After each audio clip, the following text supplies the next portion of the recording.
Good morning to all you awesome people. I welcome you all on our YouTube channel JPSC Simplified. Let's crack JPSC. तो दोस्तों आज के lecture में झारखंड सरकार ने अपने 1 साल पूरे होने के उपलक्ष्य में जो डॉक्यूमेंट रिलीज किया है उसको हम स्टडी करने वाले हैं। उसमें कुछ इम्पोर्टेंट स्कीम्स झारखंड सरकार ने मेंशन किए हैं, उन स्कीम्स को हम एक बार देख लेते हैं। ठीक है, तो आइए स्टार्ट करते हैं। जो सबसे पहला स्कीम सरकार ने मेंशन किया है वो है झारखंड राज्य कृषि ऋण माफी योजना। अब ये क्या है? देखो, नाम से ही पता चल रहा है कि ये कृषि ऋण माफी योजना है। तो अपने को देखना है कि कितना ऋण माफ होगा, इसके बेनिफिशियरी कौन कौन होंगे और किस तरीके से ऋण को माफ किया जाएगा। ठीक है, तो देखो यहाँ पे लिखा हुआ है कि सभी रैयत या गैर रैयत जो झारखंड राज्य स्थित किसी भी बैंक से फसल अल्पावधि ऋण दैट इज किसान क्रेडिट कार्ड के लिए हो, इस योजना में 31/3/2020 तक के मानक फसल ऋण बकाया खातों में 50,000 तक की बकाया राशि माफ कर दी जाएगी। ठीक है, मतलब क्या है कि ऐसे किसान जिनके पास किसान क्रेडिट कार्ड लोन है और 31 मार्च 2020 तक उनका 50,000 या 50,000 तक का जो ऋण होगा वो माफ कर दिया जाएगा। मान लो किसी किसान का 1 लाख रुपए का ऋण है तो 50,000 जो है ये सरकार उसका माफ कर देगी। किसी का 30,000 है तो उसका 30,000 माफ हो जाएगा। ठीक है, मतलब मैक्सिमम जो लिमिट है वो 50,000 का है। ठीक है, और कट ऑफ डेट कितना है? तो 31/3/2020 का कट ऑफ डेट है। और इस योजना के तहत जो है क्या किया जाएगा, तो डायरेक्ट बेनिफिट ट्रांसफर कर दिया जाएगा ये अमाउंट। ठीक है, इस योजना में एक परिवार के एक ही सदस्य को लाभ मिलेगा। ठीक है, तो क्या है कि एक परिवार में मान लो 2 लोगों ने अगर लोन लिया है तो उसमें से एक ही आदमी का जो लोन है वो माफ हो जाएगा। और एप्लीकेशन चार्जेस कितना लिया जाएगा? तो 1 रुपए जो है वो सेवा शुल्क लिया जाएगा। ठीक है, तो इस योजना के अंतर्गत टोटल 9 लाख व्यक्ति जो है वो लाभान्वित होंगे, जिसमें कितनी राशि खर्च होगी? तो करीब करीब 2,000 करोड़ रुपए जो है वो खर्च होगा। तो इतना डिटेल्स जो है हमको झारखंड राज्य कृषि ऋण माफी योजना के बारे में जानना है। ठीक है, अब अगली जो स्कीम है वो है मरांग गोमके जयपाल सिंह मुंडा पारदर्शीय छात्रवृत्ति योजना। ठीक है, तो फिर से एक बार हम स्कीम का नाम पढ़ लेते हैं। वो है मरांग गोमके जयपाल सिंह मुंडा पारदर्शीय छात्रवृत्ति योजना। तो नाम से ही पता चल रहा है कि ये एक स्कॉलरशिप स्कीम है। अब बात आती है कि ये स्कॉलरशिप स्कीम किसके लिए है? तो अनुसूचित जनजाति, अनुसूचित जाति, अल्पसंख्यक एवं पिछड़ा वर्ग जो है इसके बेनिफिशियरी होंगे। ठीक है, अब इसमें क्या है, इसका ऑब्जेक्टिव क्या है? तो योजना का उद्देश्य प्रत्येक वर्ष अनुसूचित जनजाति के अधिकतम 10 प्रतिभावान छात्र छात्राओं को चयनित कर, कितने? तो अधिकतम 10, कहां से? अनुसूचित जनजाति से। ठीक है, चयनित कर United kingdom of great Britain and northern Ireland में। तो कहां पे? यूनाइटेड किंगडम और नॉर्थ आयरलैंड में अवस्थित चयनित विश्वविद्यालयों या संस्थानों में चयनित कोर्स में उच्च स्तरीय शिक्षा यथा मास्टर्स दैट इज एमफिल या मास्टर्स फुल डिग्री प्रोग्राम ग्रहण करने हेतु वित्तीय सहायता प्रदान की जाएगी। ओके, तो कहां पे? ग्रेट ब्रिटेन में और नॉर्दर्न आयरलैंड में। और कौन कौन से प्रोग्राम के लिए दिया जाएगा? तो योजना अंतर्गत एंथ्रोपोलॉजी या sociology, agriculture, art and culture, climate change, development studies and allied such age governance and development, economics, education आदि विषयों में छात्र छात्राओं को अध्ययन हेतु वित्तीय सहायता प्रदान की जाएगी। ठीक है, तो स्कॉलरशिप स्कीम आपको समझ में आया। तो इसमें आपको ध्यान क्या रखना है कि स्कीम का नाम क्या है, इसके बेनिफिशियरी कौन है, कौन से देश में भेजा जाएगा और कौन कौन सी डिग्रियों के लिए जो है ये स्कॉलरशिप स्कीम एलिजिबल है। ठीक है, अब अगला जो स्कीम है वो है Jharkhand corporate social responsibility policy 2020। इसके तहत क्या है, देखो कॉर्पोरेट सोशल रेस्पॉन्सिबिलिटी आपको पता ही है कि जो भी पीएसयूज होती हैं वो जिस स्टेट में काम कर रही होती हैं या जहां भी वो काम कर रही होती हैं, उनका जो प्रॉफिट होता है उसका वो कुछ मार्जिन जो है वहां जो आसपास का जो लोकेलिटी है उसके डेवलपमेंट के लिए काम करता है। ठीक है, तो वो कुछ कंट्रीब्यूट करते हैं क्योंकि वो उस स्टेट के रिसोर्सेस को यूज कर रहे हैं, तो एज अ रिटर्न जो है उनको जो प्रॉफिट हो रहा है उसका कुछ पोर्शन 2 या 3% 3 साल में आई थिंक, है ना, उसको वो क्या करते हैं कि एज अ सीएसआर जो है वो डोनेट भी करते हैं प्लस वो डेवलपमेंट भी करते हैं जो भी एम्यूनिटीज हैं आसपास के इलाकों में। तो झारखंड सरकार ने क्या किया है कि झारखंड में काम करने वाले निजी तथा सार्वजनिक क्षेत्र के उपक्रम दैट इज पीएसयूज को झारखंड राज्य के सर्वांगीण विकास में भागीदार बनाते हुए सीएसआर योगदान की वृद्धि और उसका प्रभावी तरीके से उपयोग किया जाएगा। नए नीति के अंतर्गत झारखंड सीएसआर अथॉरिटी की स्थापना करेगी। किसकी स्थापना करेगी, तो सीएसआर अथॉरिटी की स्थापना करेगी। इसके तहत राज्य सरकार सामाजिक कल्याण के लिए प्रोजेक्ट्स की सूची बनाएगी जो झारखंड के पिछड़े क्षेत्रों में विकास लाने में मदद करेगा। ठीक है, तो जो बैकवर्ड एरियाज हैं उसमें सीएसआर फंड के थ्रू डेवलपमेंटल वर्क लिया जाएगा। इन क्षेत्रों में पोषण, शिक्षा, स्वास्थ्य, रोजगार सृजन, खेल कूद जैसे अत्यंत महत्वपूर्ण क्षेत्रों पर जोर दिया जाएगा। तो किस किस फील्ड में सीएसआर फंड का यूज किया जाएगा, तो एक तो पोषण दैट इज न्यूट्रिशन के क्षेत्र में, एजुकेशन के क्षेत्र में, हेल्थ के क्षेत्र में, एम्प्लॉयमेंट जनरेशन के क्षेत्र में और स्पोर्ट्स के क्षेत्र में। ठीक है, तो Jharkhand corporate social responsibility policy 2020 आपको समझ में आ गया होगा। अब अगला जो स्कीम है वो है झारखंड राज्य फसल राहत योजना। ठीक है, इसको शॉर्ट में JRFRY बोला गया है, झारखंड राज्य फसल राहत योजना।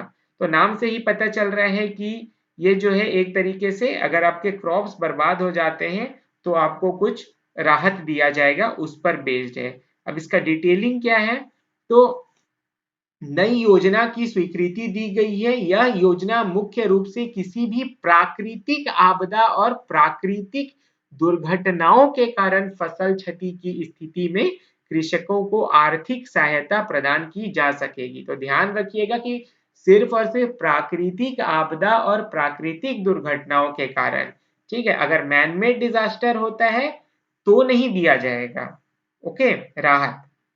सिर्फ और सिर्फ नेचुरल कैलामिटी या नेचुरल डिजास्टर के ही जो अगर नेचुरली ही अगर ऑकर हो रहा है तभी आपको जो है इसका लाभ मिलेगा। मैन मेड डिजास्टर्स के कारण अगर कोई क्षति होती है तो उसका लाभ आपको नहीं मिलेगा, यह ध्यान रखिएगा। अब अगला जो स्कीम है वो है झार सेवा अभियान का शुभारंभ। ठीक है, अब इसमें क्या है, देखो हमारे झारखंड में 2011 में एक राइट टू सर्विस एक्ट लाया गया था जिसके तहत करीब करीब 175 दैट इज 175 ऐसे सर्विसेज था जिनको टाइम बाउंड मैनर में कंप्लीट करना जरूरी था। मतलब अगर हम वो सर्विस मांगते हैं तो उसका टाइम बाउंड जो है निष्पादन होना बहुत जरूरी था। बट ऐसा पाया गया है कि ये जो राइट टू सर्विस एक्ट था इसको प्रॉपरली इंप्लीमेंट नहीं किया जा रहा है। तो इसी चीज को झार सेवा अभियान ने रीआइटरेट किया है, क्या कि 31 जनवरी 2000 तक जो राइट टू सर्विस एक्ट के तहत जितनी भी पेंडेंसी है उसको जीरो पेंडेंसी में लाया जाएगा और बियॉन्ड 31 जनवरी 2021 जो जीरो पेंडेंसी का स्टेटस क्वो है उसको मेंटेन रखा जाएगा। ठीक है, तो इसका मतलब क्या है कि जो राइट टू सर्विस एक्ट 2011 है उसको इन इफेक्ट लाया जा रहा है। ठीक है, कि वो इफेक्टिव हो। ये जो है झार सेवा अभियान कुछ नहीं, इसी सर्विस एक्ट को एक तरीके से इन इफेक्ट ला रहा है। ठीक है, तो ये आप ध्यान रखिएगा कि झार सेवा अभियान का ऑब्जेक्टिव क्या है। उसके बाद एक 181 हेल्पलाइन है, इसके बारे में कल ही हमने डिस्कशन किया है। क्या कि हेल्पलाइन नंबर 181 एक एकत्रित हेल्पलाइन है जो 24/7 चालू रहेगा और राज्य में किसी भी प्रकार की हिंसा से पीड़ित अथवा अन्य किसी भी परिस्थिति में फंसी महिला को अविलंब सहायता प्रदान किया जाएगा। ठीक है, तो ये 181 हेल्पलाइन के द्वारा किया जाएगा।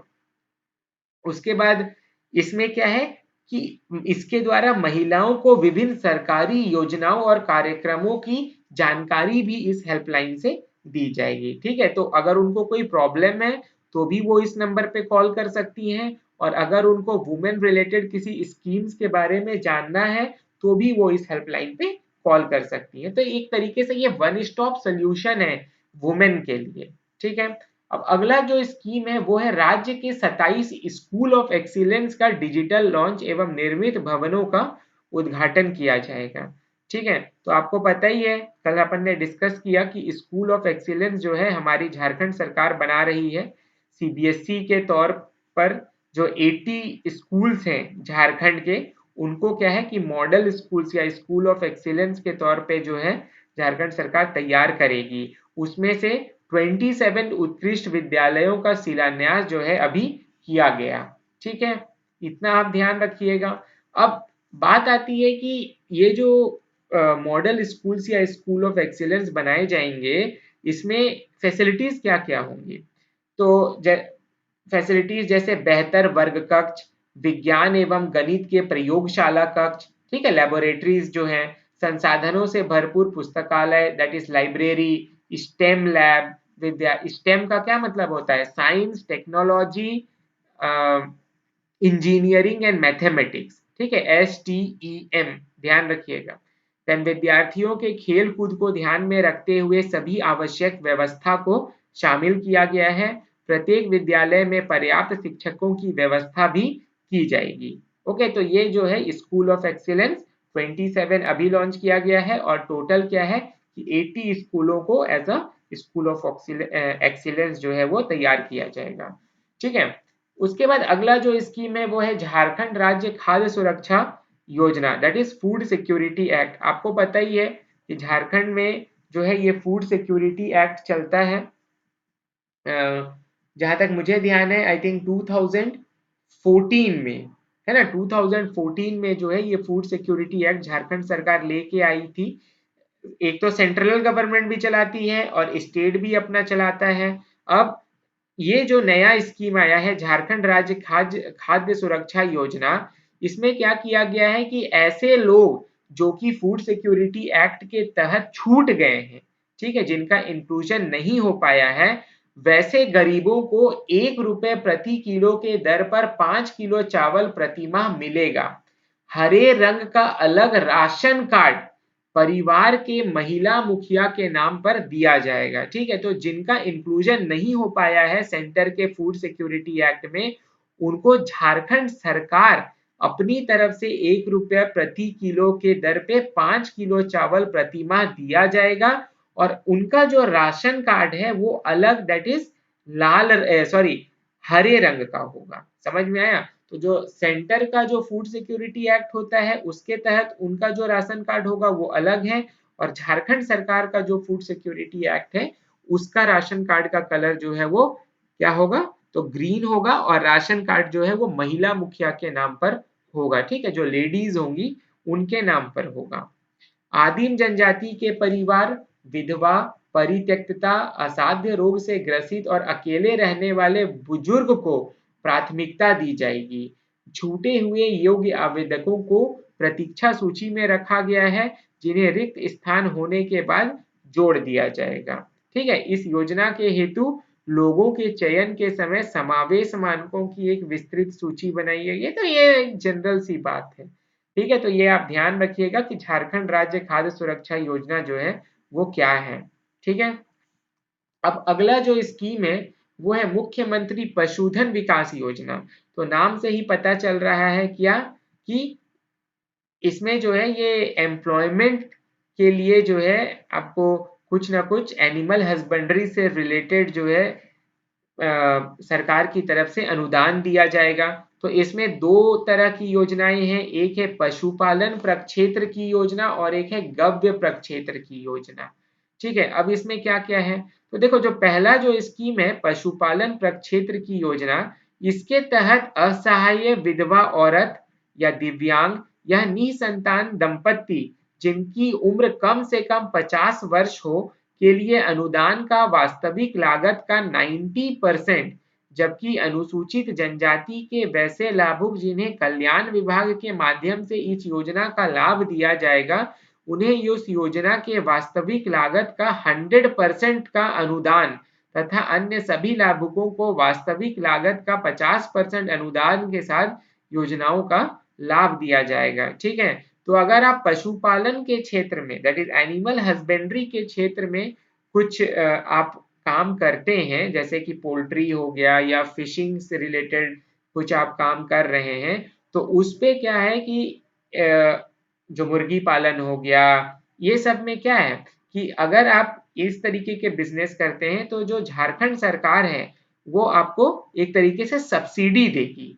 ठीक है, तो ये जो कैटेगरीज हैं और विधवा औरत, दिव्यांग, निसंतान दंपत्ति जिनकी उम्र कम से कम 50 वर्ष है, उनको 90% तक सब्सिडी दी जाएगी। और ऐसे जो अनुसूचित जनजाति वाले हैं जो कि कल्याण विभाग के द्वारा आइडेंटिफाई किए जाएंगे, उनको तो 100% का अनुदान है और बाकी जो लोग हैं उनको 50% तक का जो है अनुदान दिया जाएगा। ठीक है, तो इतना जो है आपको मुख्यमंत्री पशुधन विकास योजना के पशुपालन प्रक्षेत्र योजना के बारे में पता होना चाहिए। अब इसका जो दूसरा पार्ट है वो है गव्य प्रक्षेत्र योजना। ठीक है, इसमें क्या किया जाएगा कि दो गव्य प्रक्षेत्र की योजना राज्य के एपीएल और बीपीएल महिलाओं या महिला एवं स्वयं सहायता समूह के सदस्यों को 50% अनुदान पर 6 माह के अंतराल पर एक एक दुधारू गाय यानी कुल 2 गाय उपलब्ध कराई जाएगी। समझ में आया? क्या है इसमें जो है कि ऐसे लोग जो कि एपीएल या बीपीएल महिलाएं या स्वयं सहायता समूह के सदस्य जो भी ये गाय लेना चाहते हैं, उनको वर्ष में 2 गाय जो है 50% सब्सिडी पर दिया जाएगा हमारे सरकार के द्वारा। ठीक है, वो भी कैसी गाय है, तो दुधारू गाय है। तो ये आपको ध्यान रखना है।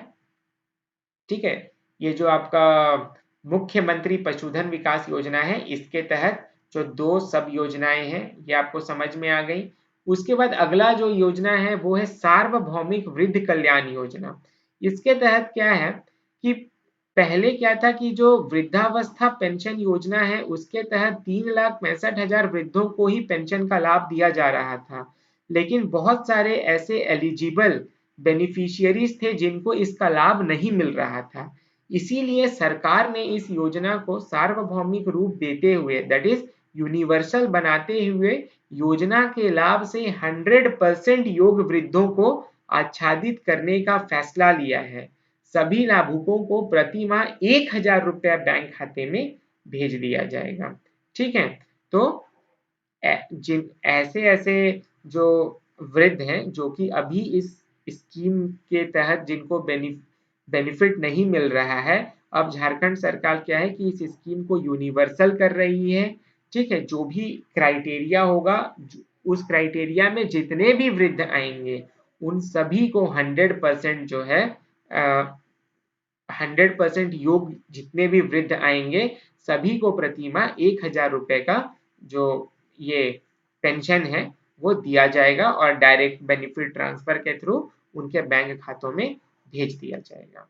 ठीक है, तो ये कुछ 10 स्कीम्स हैं जिनका मेंशन झारखंड सरकार ने अपने इस डॉक्यूमेंट में किया है।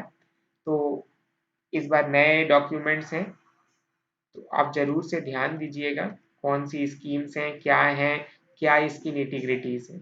ठीक है, तो दोस्तों ये तो था झारखंड सरकार के द्वारा दिया गया स्कीम्स का लिस्ट। बाकी अगले लेक्चर में हम और भी जो पुराने स्कीम्स हैं वो हम पढ़ने वाले हैं। तो आज के लेक्चर को मैं यहीं पे समाप्त करता हूँ। अगर लेक्चर अच्छा लगा हो तो लेक्चर को थम्स अप बटन दीजिएगा, चैनल को सब्सक्राइब कीजिएगा और अपने दोस्तों के साथ शेयर भी कीजिएगा। तो मिलते हैं आपसे अगले लेक्चर में, तब तक के लिए थैंक यू।